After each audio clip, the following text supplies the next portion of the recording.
Rabbi Feldman, are you ready to introduce our heavy hitter speakers for the evening? Great to have you all here tonight. Thank you, Shanna, the hostess with the mostest, great MC, and my partner in this. Okay, so our speakers tonight, Eli Verd Hazan, who will be up first, is the Director of Foreign Affairs for Israel's Likud Party. He's from Jerusalem and graduated with an MA in history from Hebrew U. He has also served as advisor to the Minister of Education and as parliamentary advisor to the chairman of the Likud faction and the coalition. Our response, and we categorize them as pro and anti-annexation, but we'll talk about even that as something we need to discuss. Professor Chuck Freilich is a former deputy national security advisor in Israel and longtime senior fellow at Harvard's Belfer Center. He teaches political science at Columbia, NYU, and Tel Aviv universities. He's the author of Zion's Dilemma: How Israel Makes National Security Policy, Israeli National Security, a Strategy for an Era of Change, and Israel and the Cyber Threat: How the Startup Nation Became a Global Cyber Power. He has published numerous academic articles, more than 150 op-eds, and appears frequently on US, Israeli, and international TV and radio stations. So those are our speakers. Thank you, Eli and Chuck. And let me introduce now our moderator, Michelle Safin, who I had the privilege of working with as a colleague in New York at Manhattan Jewish Experience for 2.5 years. And now we're both here as well, thank God. She's a filmmaker and mediator, wrapping up her master's degree from Tel Aviv University in public policy. After receiving her degree from Northwestern University in communications and Middle Eastern studies, she worked as an independent film producer in New York and at MJE. She is currently pursuing a career in conflict resolution and mediation. So take it away, Michelle.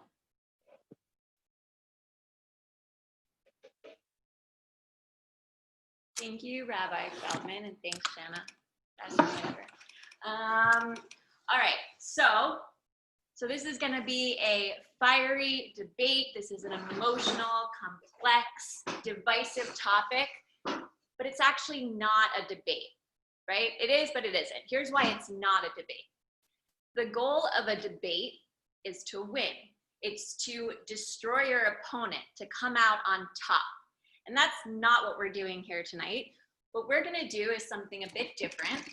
It's called machloket l'shem shamayim, disagreement for the sake of heaven. So I was introduced to this concept by my professor, Rabbi Dr. Daniel Roth, and it's the idea of constructive conflict in Judaism, a Torah value of constructive conflict. What do we mean by that?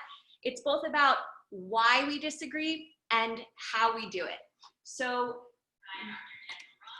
why do we disagree? Why do we debate?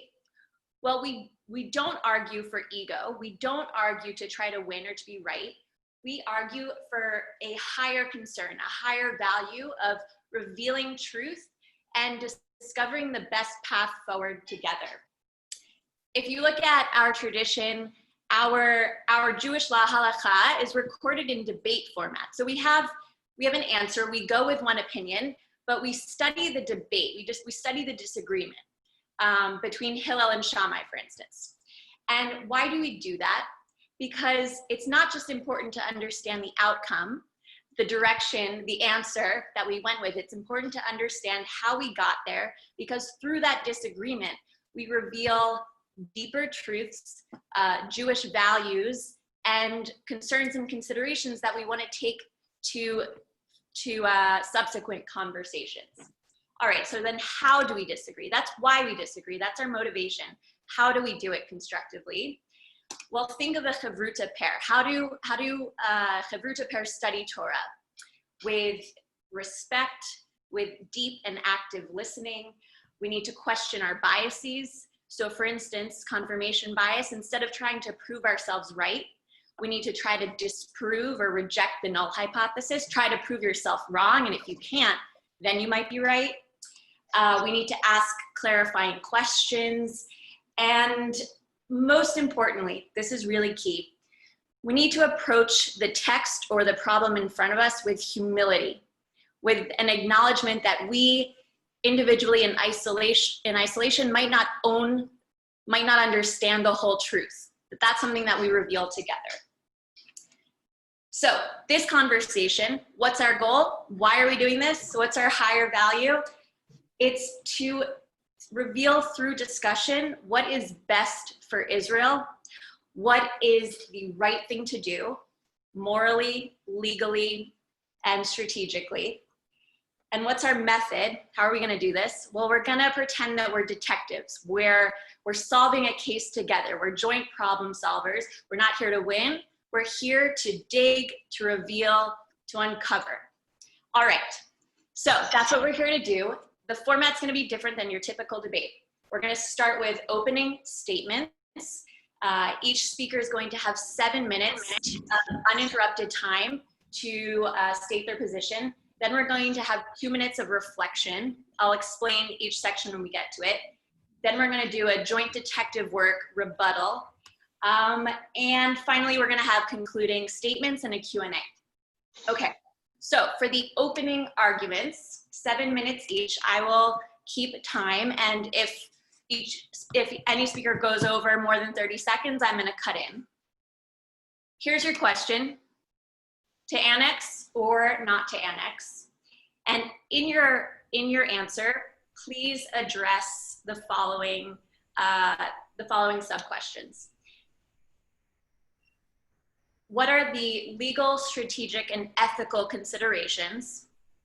And what are the short-term and long-term ramifications of annexation, both for security, economy, and diplomacy?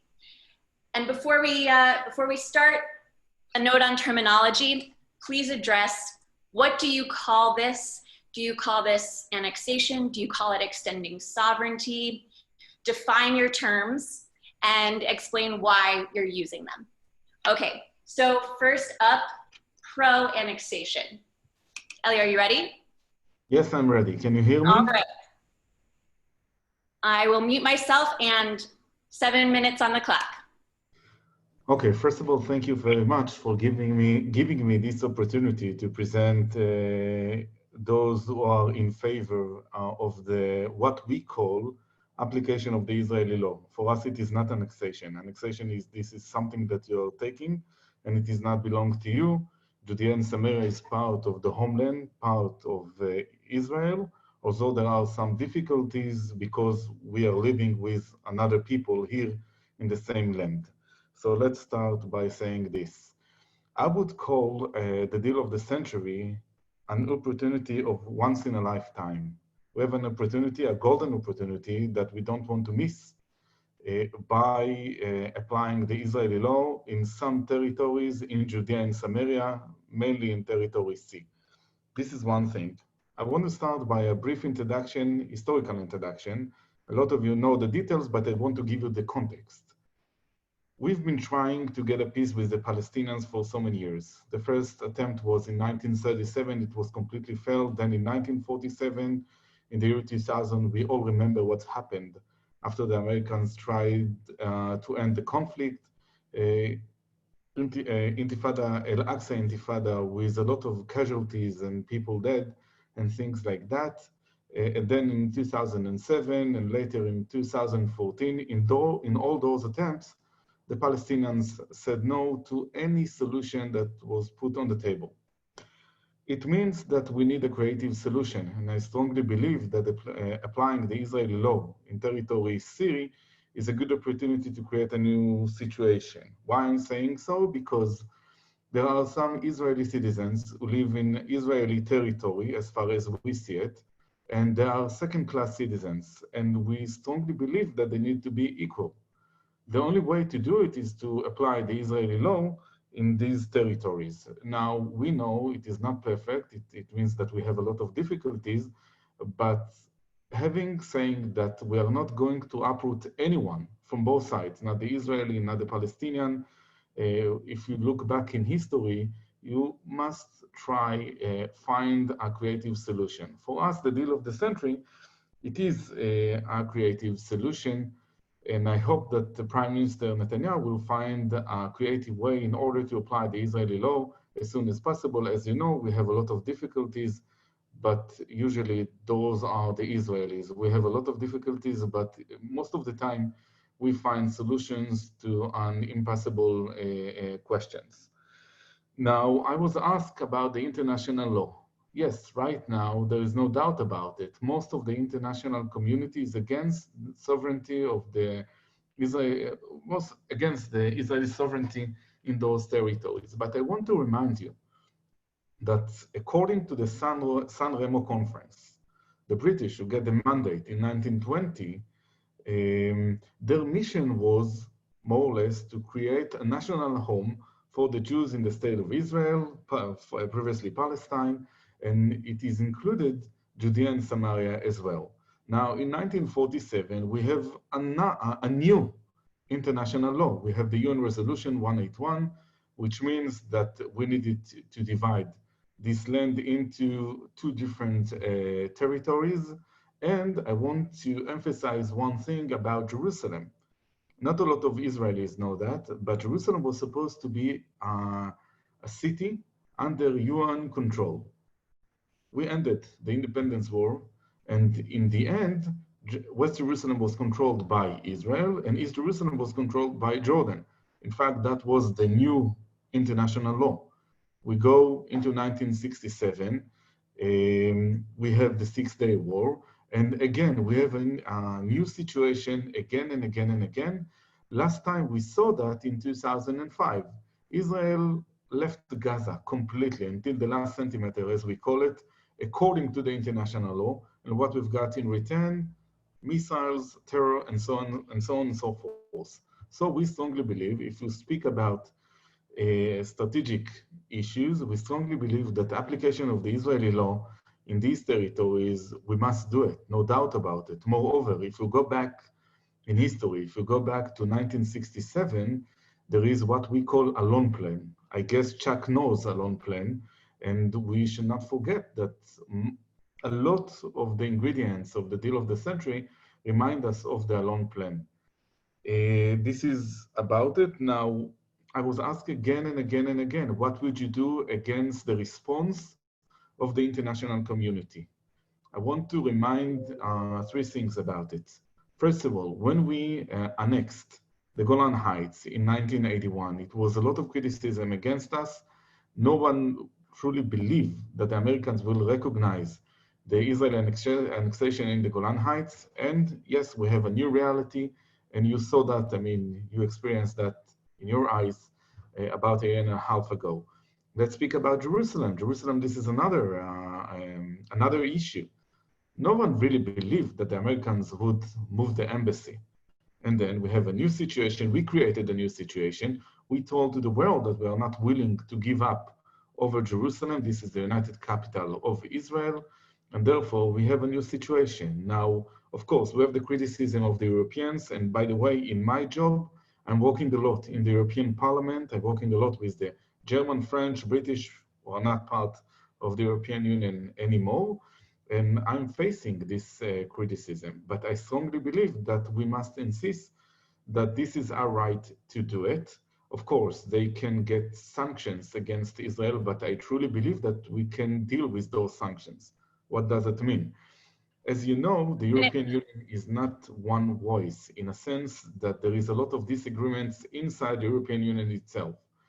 Prime Minister Netanyahu was very wise to form a new policy of having good relations with states such as Austria, Hungary, the Baltic, and so on and so forth, in order to divide the European voice against Israel.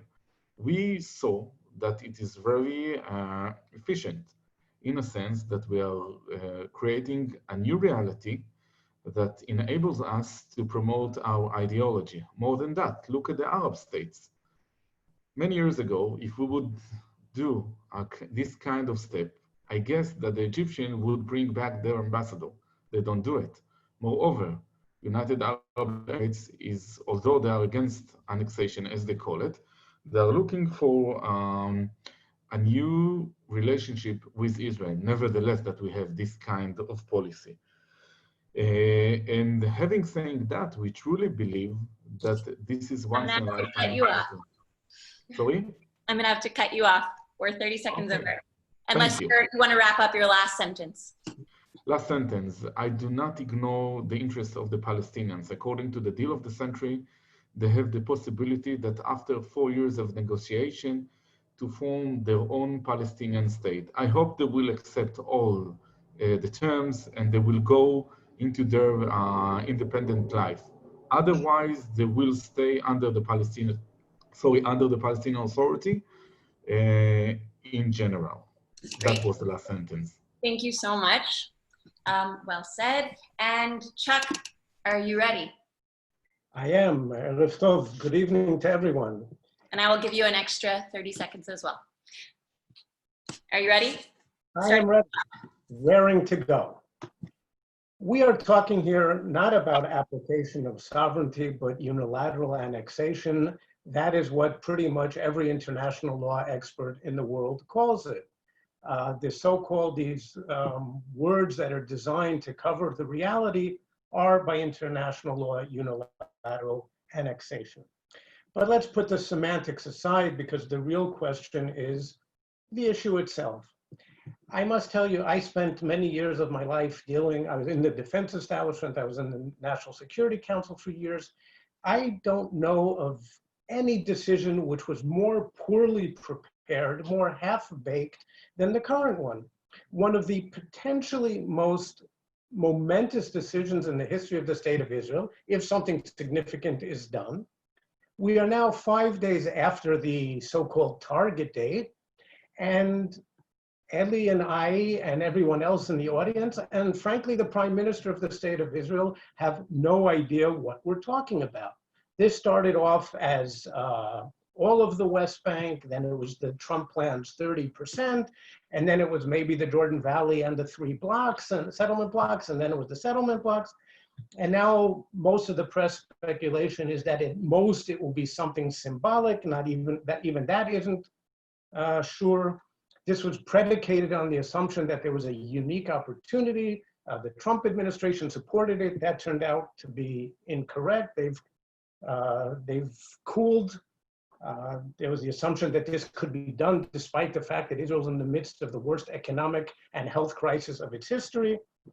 Remarkably, some of the strongest opponents today are the people on the hard right. Well, the only good news here is that it's probably not going to happen, or if it does, it's going to be a minimal move. I must say that the State of Israel is not a game of roulette in Las Vegas. It's not a crapshoot. This is not the way to make decisions. And I believe that all of us, whether we support or oppose this move, should simply be appalled by the decision-making process. Now, the problem isn't annexation itself, it's unilateral annexation. And I stress that because we all know that a few percent at least of the West Bank will be annexed to Israel in any feasible peace agreement in the future. Doing it unilaterally and not as part of a negotiated settlement is really just another one in an endless series of steps which have produced a creeping annexation of the West Bank over the years, so that it is today questionable whether a two-state solution is feasible anymore in the future. Now, I'm not wed to the two-state solution. I'm wed to one thing, and that is preserving the State of Israel as a predominantly Jewish and vibrantly democratic state. I'm not willing to compromise on that. Now, I must tell you, in 50 years of studying this conflict very closely, working it in the government, I have yet to hear any solution other than the two-state solution, which meets our national goals of preserving a predominantly Jewish and democratic Israel, and which addresses the Palestinians' aspirations. It takes two for a tango. As a matter of fact, annexation may be the straw that broke the camel's back. This may be the demise of the two-state solution. And what that means is the beginning of the end of our dream, the Zionist dream of a Jewish and democratic Israel. We know what binational states look like. That's not what we want. It's in the Middle East, a binational state is called Syria, it's called Iraq. I don't think that's what we want. Now, there are really two possibilities here. It's either going to be a significant annexation, and then it will lead to what I'm saying. It will lead to the demise of the Zionist dream, or it can be a small symbolic move. And then I have to ask you, what do we need that for?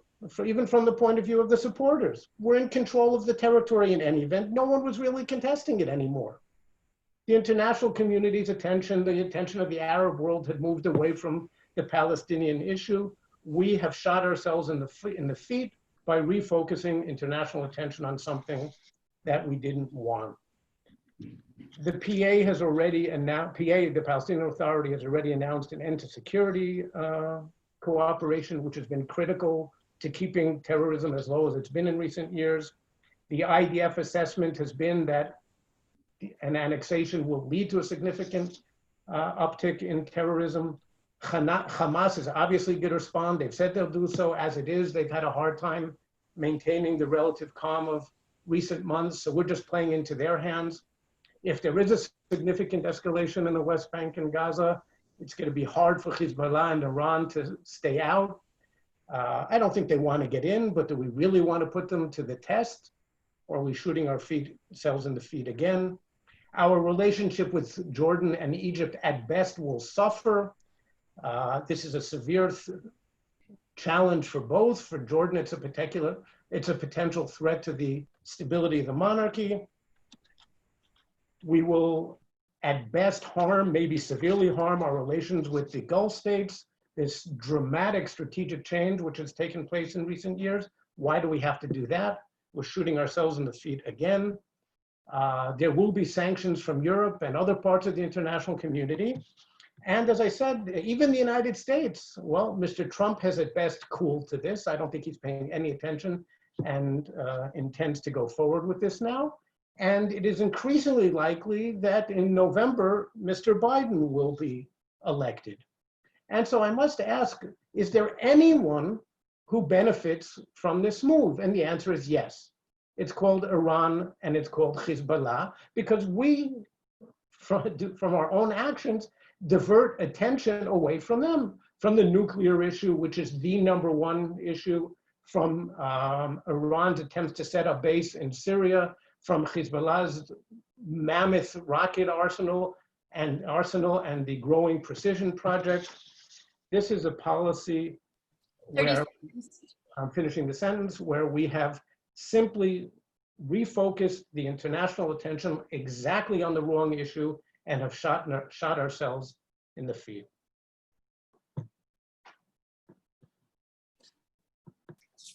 Well said, thank you. All right, so now we're going to move into something a little bit different. You won't usually see this in a debate. We're gonna do some reflecting. So what's that? Our speakers are each gonna take turns reflecting on what they heard from the other speaker. I want you to each say what you thought was the most interesting point the other one said. It could be something you've never thought of from that perspective before, or just what you thought was the most well-argued point. Chuck, I'm gonna have you respond first.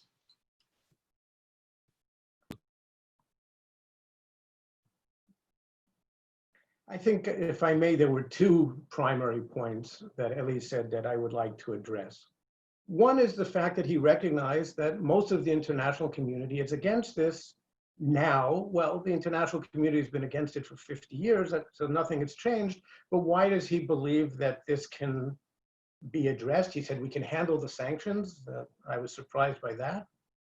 So the other point I'll raise afterward. You asked for one. Okay, so the point that was interesting and new to you, or you appreciated that he acknowledged that the international community is also is mostly against this. Was there anything that he said that was new that you hadn't considered before? I've You'd raised considered it. it once or twice before. I imagine Ellie has also. Ellie, your turn. Okay. First of all, the argumentation, I know all the arguments of what Chuck have said. I mean, we live in this world, I would say, especially in the last, I would say, months, ever since the coalition agreement between Likud and Blue and White and the possibility that we will go into application of Israeli law. There is nothing new, but I want to address one thing and to ask. Many times the international community has threatened against Israel. By the way, before we established the state of Israel in 1948, even the Americans told us, don't do it, it is a dangerous step, and we did it. In the end, when we determined something, our policy, we were very successful, except a few times, I believe. One of it is in 1957 when we needed to pull out of Sinai. But most of the times, including the annexation of the Golan Heights, we were very successful. How come, or why does Chuck think that this time it's going to be different? And I want to refer to one thing. I did not say that we will deal with the sanctions. I said that the sanctions is not going to look as people think. For instance, I can tell you from the last days, the Europeans did not say to bring back the ambassadors, but they are going to harm some of the, I would say, joint programs with Israel.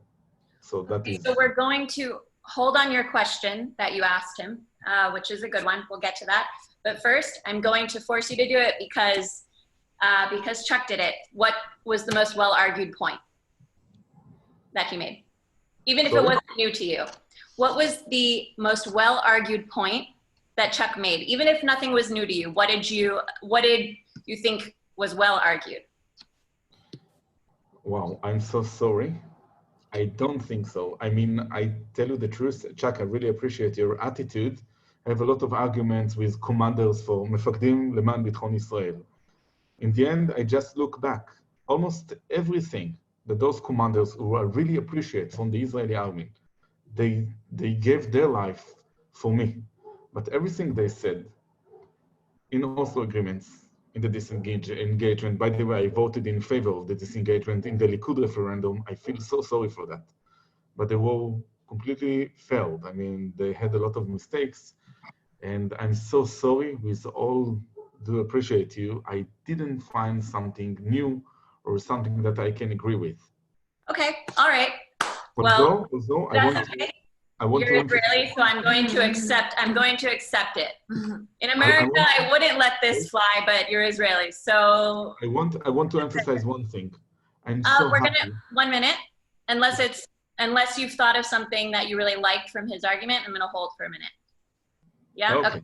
So we're gonna move into, instead of doing a traditional rebuttal, where you counter the points made, instead I want you to ask each other clarifying questions. If there was something that you heard from the other's arguments that you have a problem with, that you want to challenge, I want you to take this time to ask each other, and then we'll give you a chance to each respond.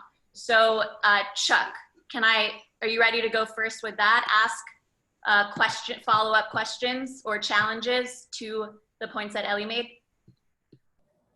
Well, there was one thing that Ellie said that I certainly agreed with, and that is that the Palestinians have rejected pretty much every possible solution. They aren't an easy partner, adversary, enemy, call them whatever you wish. That's a tragedy. Unfortunately, the Ribono Shel Olam decided that they're our neighbors. We don't have a choice about that. Now, the question in history, I mean, Ellie also said correctly, in 48, if we had listened to the world, we wouldn't have declared the state. That's another thing that I agreed with.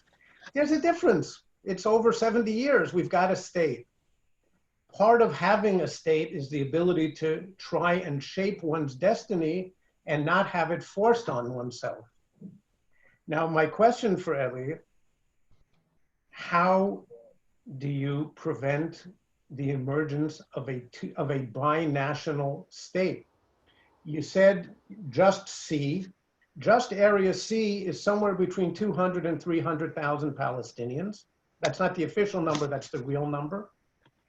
And the real problem, or it's one of the real problems, is that it might start with something limited, but it may not end that way, and you don't know it.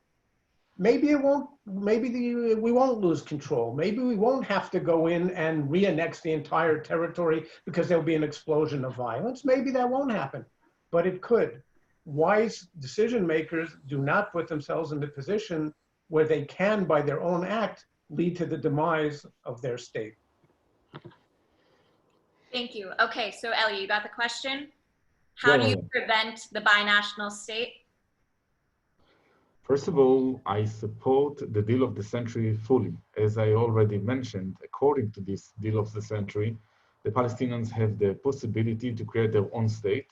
If not, I truly believe that the Palestinians must run their lives under the Palestinian Authority. Let me tell you something, Chuck. There are some voices in my party who are in favor of the one-state solution. I'm against it. I'm completely against it. I truly believe that the majority of the Likud members is against it. Moreover, I must tell you frankly, that if those who support the one-state solution will become a majority, I will leave Likud, as simple as it sounds. Because one-state solution means one thing, the end of the Jewish and democratic state. In that case, we agree completely. I truly believe that because, as I already explained in the first segment, that because of the new reality, because having the fact that we have more than 400,000 settlers in those territories, I strongly believe that we must create a new situation, apply the Israeli law on those territories, and the Palestinians will be under the Palestinian Authority. I strongly believe in it. That is my answer. And I don't believe we will go into the into the one-state solution in any case. One point that came to my mind that in one scenario, the Palestinians may join to Jordan, but you know, this is something hypothetical, and I don't want to refer to it right now because it's unrealistic right now, but this is one of the situations that I can see. Great, thank you. Now, your turn. Do you have a follow-up question, something that you want to challenge that you heard Chuck say, and then he'll be able to answer? Yes, I'll do it very short. And by the way, I'm asking every member of the commanders for Israel, what is your final deal? How do you see the future?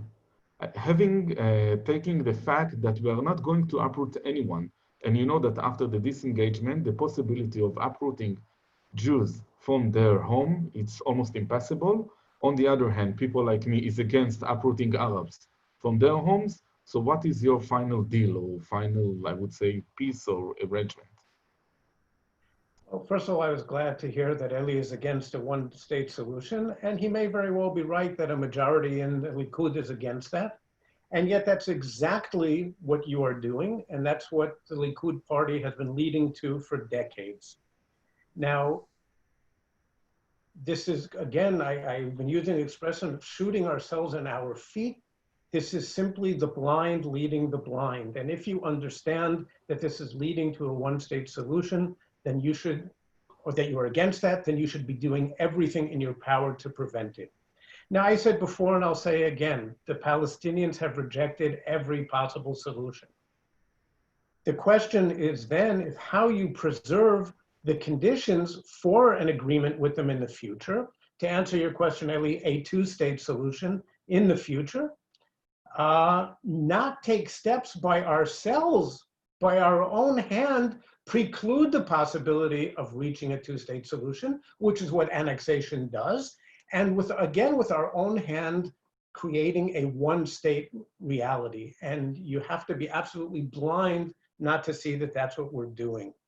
Now, Eli said correctly, there are about 400,000 settlers in the West Bank. Well, a two-state solution, a reasonable one, the kind that people spoke about, leaves 80% of them in Israeli territory, so nobody is talking about moving 400,000.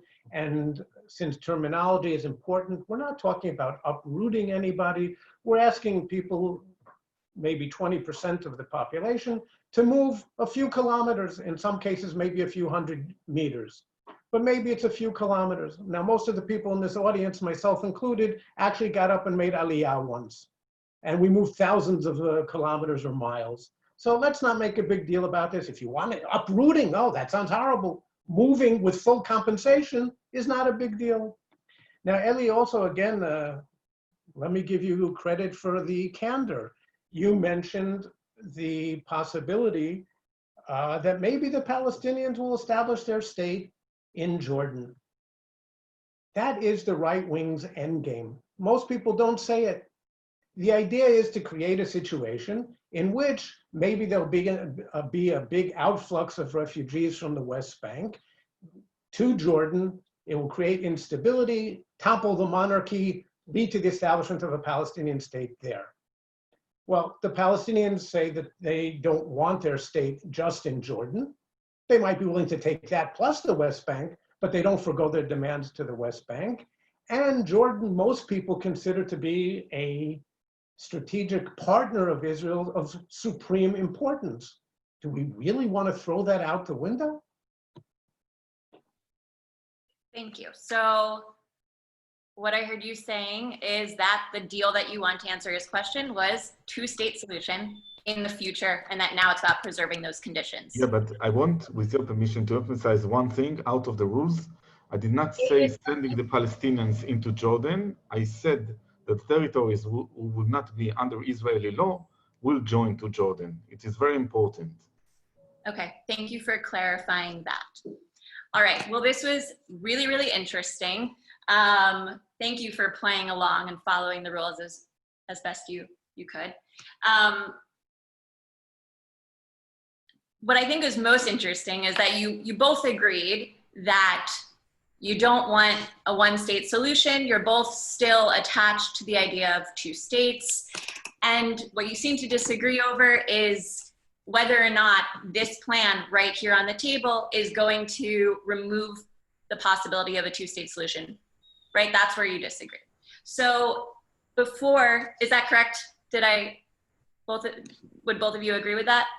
You disagree over whether or not this destroys the possibility of two states. But for both of you, it's important. So before we go to concluding remarks, I just want to bring up the idea that there are perspectives here that are missing from the debate, and maybe you could address these in your concluding remarks. If not, we'll get to them in the Q&A, hopefully. But I think it's important to acknowledge that represented here, we don't have any Palestinians. We don't have anyone working for human rights organizations. We also don't have anyone who's living, as far as I know, in the territories that we're talking about. We don't have anyone, and there's a growing movement of people who are against the annexation plan or extending sovereignty plan because they believe they want a one-state solution and they don't want the Trump plan. So if you could acknowledge some of those outside perspectives in your concluding remarks, that would be great. We need to keep the concluding remarks very tight because we are ending soon and we want to give our audience a chance to ask their questions. So please be respectful of the time. You're gonna have 3 minutes each for concluding remarks. Okay. And Ellie, you will go first. Can you hear me? Very good. This is, as I said, once in a lifetime opportunity. I strongly believe that this is the best deal we could get. I wish and I'm concerned that we will not have to deal with, I would say, terror in the future, but I want to remind one thing. Every few years, we have to deal with terror actions in this land. Again, it started in 1920, 1921, 1937, 1936 to 1939. Every few years, we have a kind of a conflict, and it is not going to change. We have those settlers who live in Judea and Samaria. They are part of us. They go nowhere. We tried it many times, and the only possible situation, in my point of view, is the deal of the century. I don't see otherwise. We don't go into a one-state solution. And don't forget one more thing. I may be evil by saying so, but we tried this so many years, and we meet again and again and again and again since the Oslo Accords, and nothing really changed. Now, you wanted me to refer to the Palestinians. For me, it is very simple, and I met a lot of Palestinians in the last years. The Palestinians speak in English about the need of peace in international forums about peace, but when it goes into Arabic, it moves into a jihad. It is very simple as far as we see it. The Palestinians want the one-state solution from the other side. Of course, we strongly oppose it, and I strongly believe that it depends only on us, as much as it was depends in 1948, in 1981, in 1967, it depends only on us. That's it, more or less. Thank you so much. And Chuck, concluding remarks?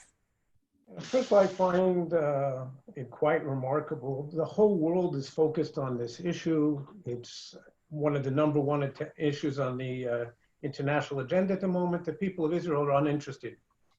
4% of the public in a recent poll thinks it's a top priority. The real reason that this is being done is not a one-time opportunity. It's really being driven by domestic politics, initially in the US and Israel, and today in Israel.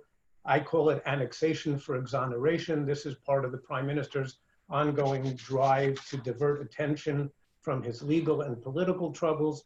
It's not really about Israel's future. There is no deal of the century. Even the president has backed off from the move. And as I said before, it is increasingly likely that Mr. Biden will be elected. I think there is something that has to be emphasized and re-emphasized. There has been an absolute collapse in support for Israel on the Democratic side of the American political camp in the last 2 years. Now, I don't care, Democratic, Republican, Israel must be a bipartisan issue.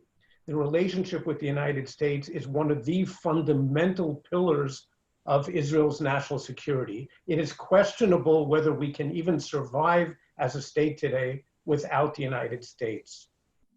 I regret that people who are advocating the other position are playing around with one of our foremost, screwing around with one of our foremost national security considerations. Mr. Biden has already come out strongly against it.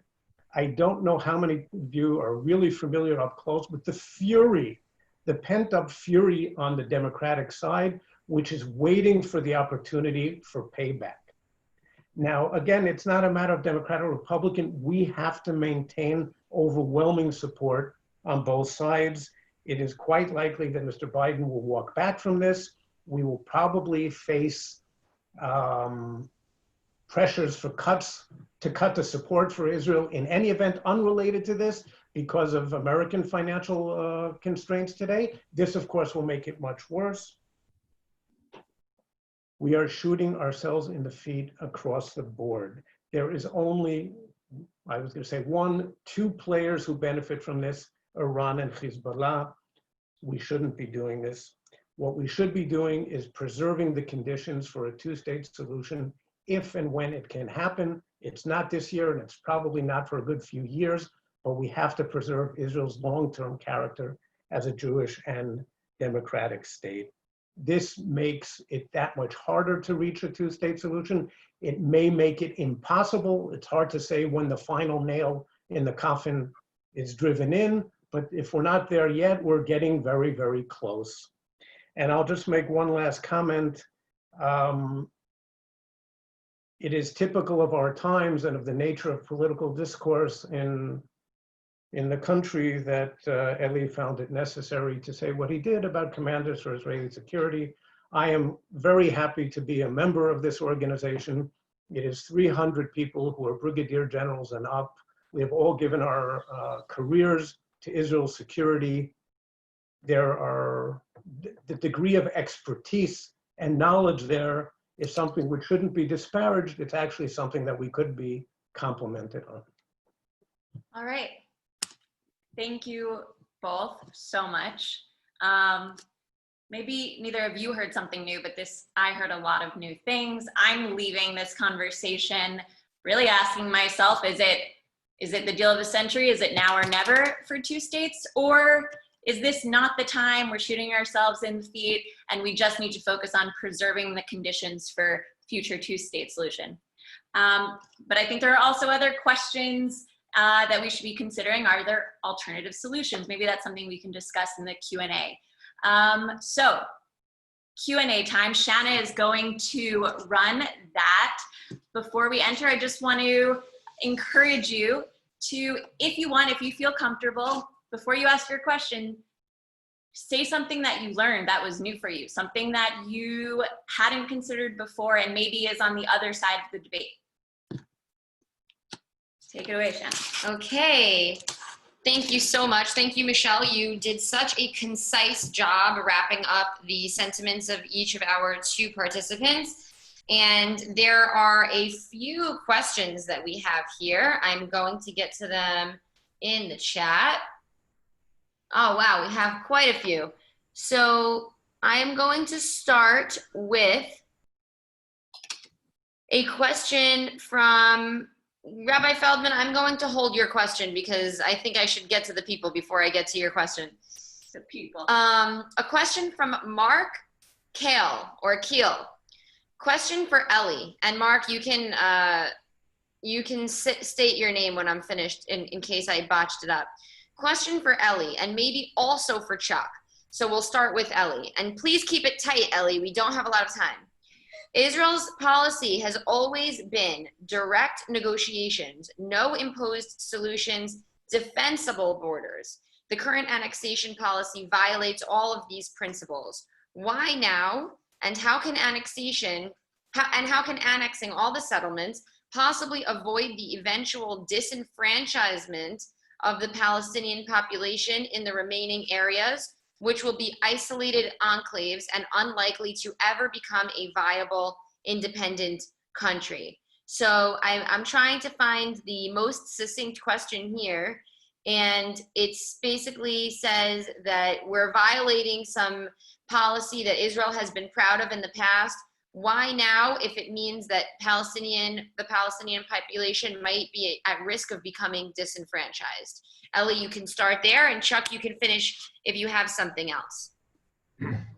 Why now? The answer is very simple. We have the deal of the century. We have a very friendly administration in the United States.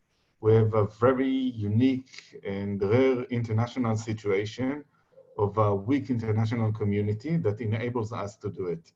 Now, regarding confrontation, as I said, it doesn't matter what Israel will do. In every few years, because the Palestinians don't accept our existence in the region, we are going into a confrontation. Now, in that regard, I want to remind one more thing about it. Before the Americans moved the American embassy, we were said that, okay, we are going into a confrontation, into a riots. It never happened. Before the recognition of the Golan Heights, the same story.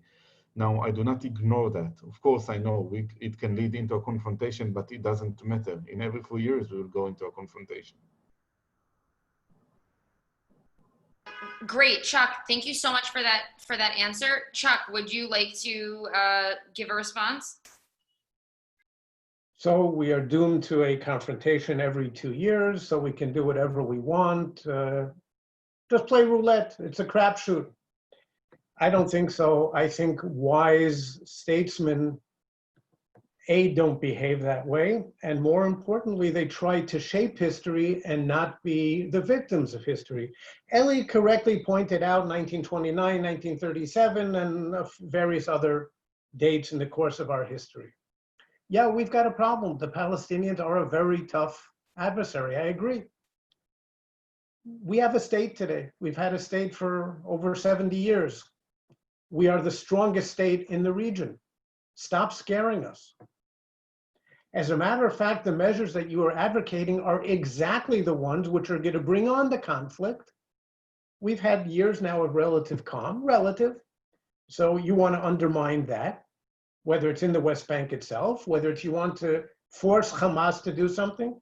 You want to potentially force Hezbollah and Iran in Syria to hit us, and let the dice fall where they may. I think we have to shape our history. We have to decide what kind of country we want to be. And if we agree, in this case, you and I and others, that we want a Jewish and democratic Israel, then how in God's name do we take steps that do exactly the opposite? You can keep speaking of the deal of the century, of a unique opportunity. It isn't there, Eli. It wasn't there to begin with. It's certainly not there today. We saw that, I mean, if there's one reason that this hasn't happened, it's because the Trump administration cooled on it. Okay, thank you. Moving on to the next question. We have a question from Natalie. She says, my question is for Chuck. What is the problem with a binational state? Why can't we all live together and get along? I'm confused. That was something she responded to earlier in your statement. A binational state means that today, not in the future, today, if you take the population of the entire area between the Mediterranean and the Jordan River, in other words, Gaza, Israel, West Bank, there is already a Palestinian majority. So we cease to be a primarily Jewish country. If you want to just take the West Bank and Israel, the ratio is 60-40, 60% Jewish, 40% not Jewish. I don't know any definition of Zionism which calls or which would accept 60-40.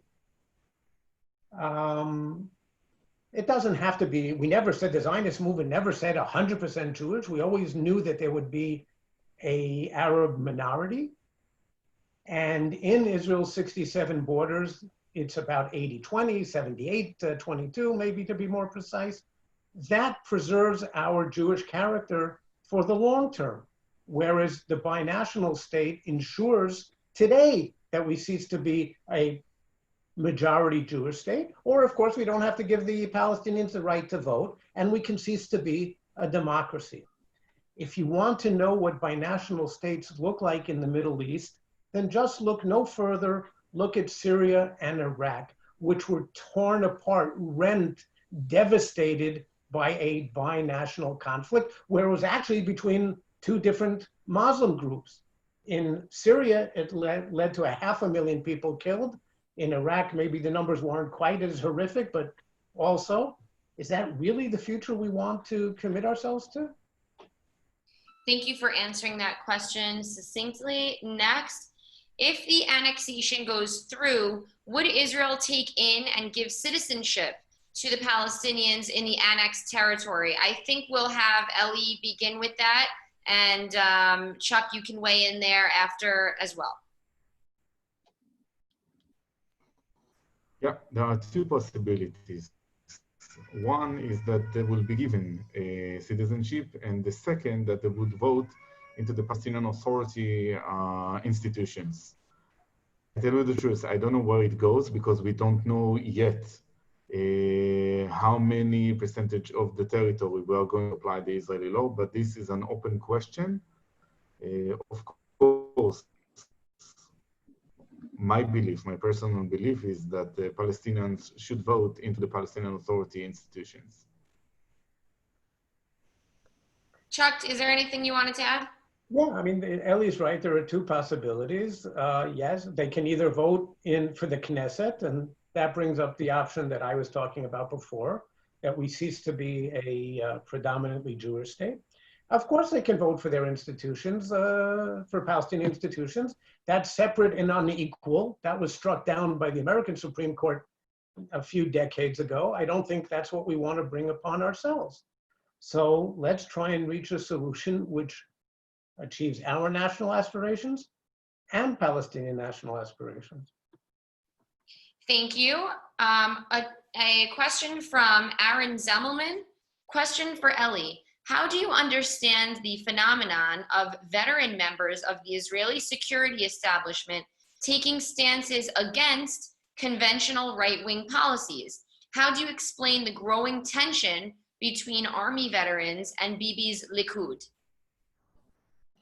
For me, it is very simple. We are speaking about two different groups as part of the Israeli society. The group that already mentioned, of those of what we call Ahusar, I don't know how to explain it in Hebrew, but the veterans of this country used to control or to govern the country until 1977. Those commanders for Israel, most of them belong to this group who lost their hegemony of the public. I mean, until 1977, they used to win in the election and to promote their ideology. Since 1977, it is very difficult for them to win. Now, because of their ideology has been lost, they're criticizing Netanyahu. For us, it is very simple. We're speaking about two different narratives, two different ideologies. And I want to emphasize one more thing. Almost all their advices since the 1990s was a complete failure. The disengagement was one of it. Not to mention, of course, the Oslo Accords, not to mention giving up the Golan Heights. And therefore, as far as I see it, we have a complete disagreement. And for us, it is very simple. They cannot beat us in the ballot box. And therefore, they are using, and of course, it is legit because Israel is a democracy. This is part of the dialogue. They, of course, use their, I would say, ranks in order to criticize us. Okay. I'd like to make a comment about that. Okay. Eli mentioned 1977. I'm not very good in math, but I think that was 43 years ago. And we're still hearing about the old guard still being in power. No, sorry. Unfortunately, Likud has been in power for most of the period since then. The reason that most of the defense establishment is opposed, and by the way, we've made mistakes. Of course we have. Who hasn't? The reason that most of the defense establishment is so overwhelmingly against it is because they actually happen to address the issues on their merits, on the basis of the fact, looking at the hard truths as they are directly at them, and their decades of expertise has led them to their conclusion. It's not a matter of a nefarious deep state. Thank you. This question is for Chuck. You say that there are 400,000 Palestinians in Area C, which we could manage integrating without losing. Yep. No, I said Area C is 200 to 300. Eli correctly said about 400,000 in the West Bank as a whole, not including Jerusalem, just to get the numbers right. But the part under the plan for annexation would be about 50,000 Palestinians. Well, we have no idea because we don't know what the plan is. If it's all at Area C, then it's between 200,000 and 300,000. If it's 1 square inch, then maybe it's 0, right? I don't know. Okay, so anywhere from 50 to Oh, 200. not 50. Anywhere between 0 and 300,000. Okay. So we could the question follows, which we could manage integrating without losing the Jewish majority in Israel. Your fear is that we will get pulled in to conquer the entire territory, effectively being forced to integrate a larger Palestinian population and lose the Jewish majority in Israel. But what prevents Israel from going in and doing what is needed and unilaterally pulling out again? We have not gone back into Gaza for more than what was necessary. Okay, look, no one is talking about a unilateral withdrawal from the West Bank. And although I didn't favor doing the unilateral withdrawal from Gaza the way it was done, I think it should have been done as part of a negotiation with them at the time. But no one is talking about a unilateral withdrawal today from the West Bank. We're talking about a negotiated agreement, which is not possible today. So again, I say what I and people who have my view say is preserve the conditions for that for the future. Now, none of us have a crystal ball, right? So I don't know exactly how things are going to play out. If we make a significant move towards annexation, and quite possibly even if it starts as a very limited move, We don't know what the Palestinian reaction will be, or maybe it will be a Hezbollah reaction, which will feed into the Palestinian reaction. And things may start gaining a momentum of their own. What starts small can end up big. Now, I don't want, even if it's just 200,000 to 300,000, not 400,000 or 500,000 or whatever, I don't want to increase the non-Jewish population of Israel at all, because we want to have, the reason that we established Israel as Zionist state was to have an overwhelming Jewish majority. Again, not 100%. But if we're going to compromise on that, why not move back to New York or wherever? We can do that. Okay, we wanted a predominantly Jewish state. Let's not take measures which undermine that and which can get out of hand, because if the terrorism really starts seriously, then Tzahal has to go in to put it down. More terrorism, more violence, Tzahal has to go even more. And pretty soon we could be in control of the whole territory. Okay, thank you. We have just a couple of questions left. If the annexation, this is from Robbie Landau, if the annexation goes through and one day Israel needs to attack Iran over the potential of a real Iranian nuclear weapon, someone just told me I should say Iranian, not Iranian. That's too New York of me. Will Israel lose support from the international community and the USA? You're assuming that we have strong international support today. Well, there was something of an international consensus on Iran. To a certain extent, there still is. We are diverting attention from that. We're putting ourselves right in the smack in the focus of international attention. If we want, and we should want, to get international support for maximum pressure on Iran, to get Iran to make concessions, then why would we be doing what we're doing? Ellie, Okay. could you respond to that question as well? Yeah, I completely disagree. I tell you why. Because even Israel did not annex anything.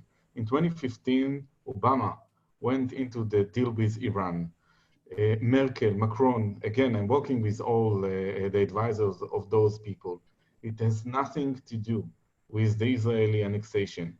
Right now, don't forget, even before the annexation, before the application of the Israeli law, the Europeans is still in favor of the agreement with Iran. The Europeans still against any Israeli attack in Iran, so it doesn't matter. Moreover, Netanyahu was the only one who was unable to convince Trump about the bad deal with Iran. So in fact, it's irrelevant as far as we see it. Well, it makes the situation worse. And just by the way, the 2015 deal, most of the Israeli defense establishment, including the chief of staff at the time, considered to be the best of the bad options that were available to us, to the Americans at the time. I, for one, thought that was the case at the time, and I still think so. Okay, I want to add one more comment about it. In 2015, when Netanyahu went to the Congress in order to convince the Congress members that this is a very bad deal, the Commanders for Israel was one of the organizations who were very critical towards Netanyahu. They said, and I quote, "It is impossible to change Obama's attitude." Only 2 years later, Netanyahu was able to convince Trump. So it means that we can change reality. It depends on us. In this case, we changed it for the worse. I disagree. Okay, we have one more question here. This is nepotism. This comes from my mom. Her question is, Chuck, if you admit that Palestinians have historically not been willing to negotiate and have rejected many solutions, what then? Should we never annex? Do we just wait forever? How do we move things forward? Look, let me tell you a quick personal story. I was a young second lieutenant in November 1977. If you had said to me at the time that the president of the state of Egypt, the Republic of Egypt, the Arab Republic of Egypt, was going to be coming to Israel a week later, to Jerusalem, to the Knesset, I would have really wanted to know what you were smoking, because it would have been some pretty powerful stuff. I don't know if and when we are going to reach a peace agreement with the Palestinians. I do know that what we are doing of our own volition is preventing that possibility from ever happening. There already is a one-state reality, a binational state reality. I believe there are some very wise people who disagree with me on this. I think we can still separate, that there is still time to separate. Not unilateral disengagement, based on very solid, responsible security considerations. What we have to do for the moment, since we can't do that now, is preserve the conditions and shape our history. Maybe we won't get there, but we have to do everything we can so that maybe if and when someday there is a Palestinian Sadat, or by the way, the Crown Prince of Saudi Arabia, Mohammed bin Salman, by the way, the guy's gotten some bad press in the last couple of years, right? People forget that just 2 years ago, he came out, this is the Crown Prince of the Keeper of the Holy Places, the heart of Islam, and he recognized Israel's right to exist as a Jewish state in Israel, okay? I think hope runs eternal. Let's not kill it. Thank you. Last question of the night from Rabbi Jonathan Feldman, then we're going to have closing remarks. My question is to Chuck, and it has to do with the residents of Yehuda and Shomron, referred to as the settlers. The narrative is that the settlers in the West Bank, or Judea and Samaria in English, are an impediment to peace. If Israel has a 20% Arab population, why couldn't the Palestinian state have a 20% Jewish population? The sad part is that this cannot even be considered as part of the discussion. That's one of those things which are absolutely true and simply irrelevant.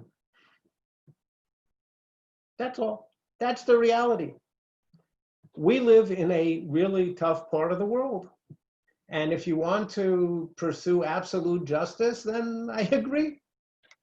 By the way, the Palestinians say that if Jews want to live in Palestine, they can do so, not as in Israeli-controlled enclaves, but as citizens of a Palestinian state.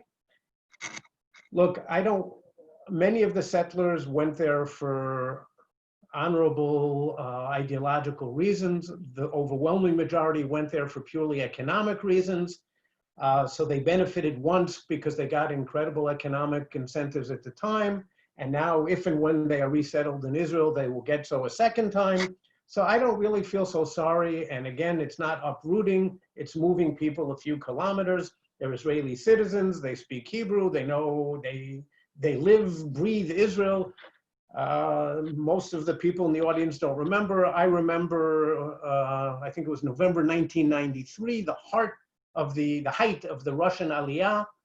We were absorbing 30,000 Russians a month who didn't speak the language, didn't have jobs, didn't have where to live. We can absorb some of our own people. There's an intentional design to present this as some sort of horrible thing. It isn't. It's certainly not pleasant. It's not horrible. The alternative is the end of a Jewish and democratic Israel. Between those two options, some unpleasantness, and that, I know where my decision is. Thank you so much. Michelle is going to make some brief concluding remarks, and I'm going to wrap up the evening. Thank you so much. I want to thank everyone for participating. Amazing questions. Chuck and Ellie, thank you so much. You are both coming from such a place of deep concern and love. Thank you both for putting so much into making our country wonderful and safe. My bias is as a conflict resolution person. I believe in talking to people that you don't know. And I want to share with you where my hope comes from. I make an effort to try to talk to young Palestinians or wherever, however I can. And what I've been finding in my conversations is that there's hope for creativity. When you really get down to it and talk to people and form relationships, our interests are not as at odds as we might think.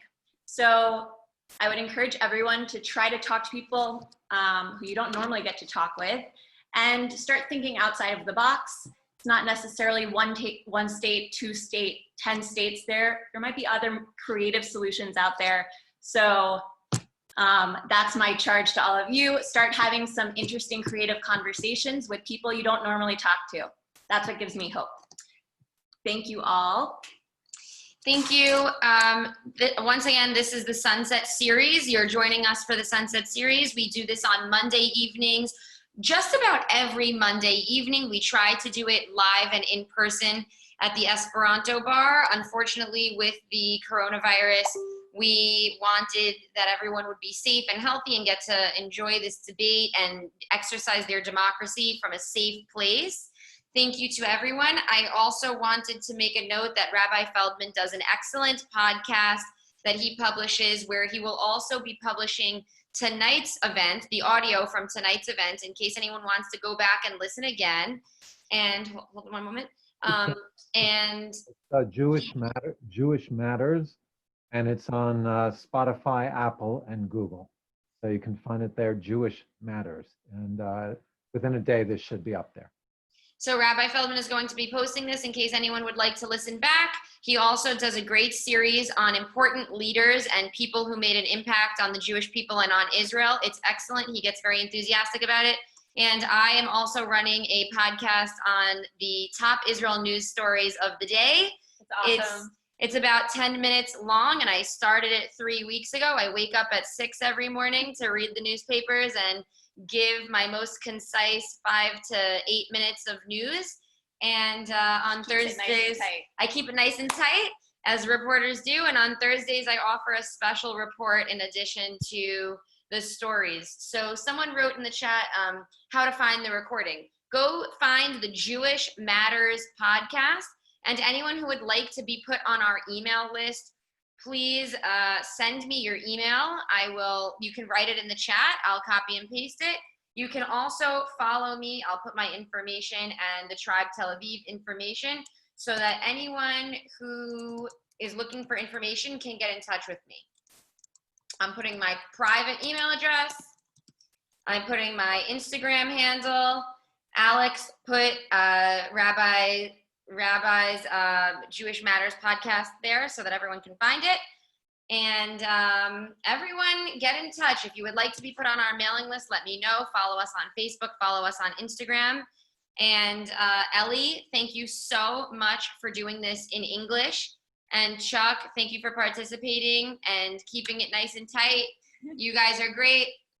Rabbi Feldman, anything more from you?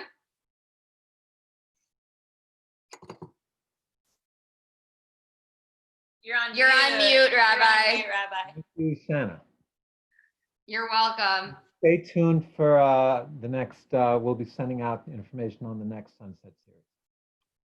Okay, great. Rabbi Feldman, don't close the chat yet. Don't close out yet, because some people are sending us their